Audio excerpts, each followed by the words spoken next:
राजधानी रायपुर के भगत सिंह चौक पर हुए हिट एंड रन मामले का सीसीटीवी फुटेज सामने आया है। सीसीटीवी फुटेज में साफ देखा जा सकता है कि यह हादसा ट्रैफिक नियमों का पालन न करने की वजह से हुआ है।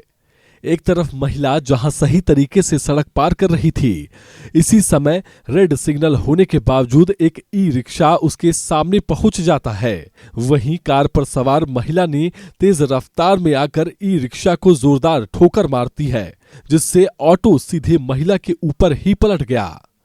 इस पूरे घटनाक्रम में महिला ने बिना किसी गलती के अपनी जान गंवा दी। इस मामले में पुलिस ने पहले ही कार सवार महिला को गिरफ्तार कर लिया है।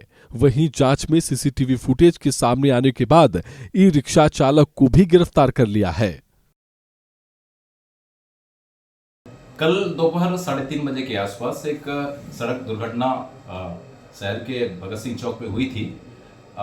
घटना में एक कार द्वारा लापरवाहीपूर्वक वाहन चलाते हुए एक ई रिक्शा को ठोकर मार दिया गया था।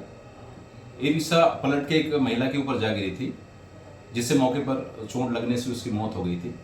रिपोर्ट पर धारा 106 बीएनएसएस के तहत मुकदमा दर्ज किया गया थाने में और वाहन चालक जो की गिरफ्तारी हमने की है। साथ ही जो ई रिक्शा चालक है उसकी भी गिरफ्तारी प्रकरण में की जा चुकी है। मृतिका जो महिला है वो आंगनबाड़ी कार्यकर्ता थी जानकारी के मुताबिक, और ये बीएसओपी कॉलोनी मरीन ड्राइव के आसपास वो वहाँ उसका रहना था और आंगनबाड़ी सहायिका के रूप में वो कार्यरत थी।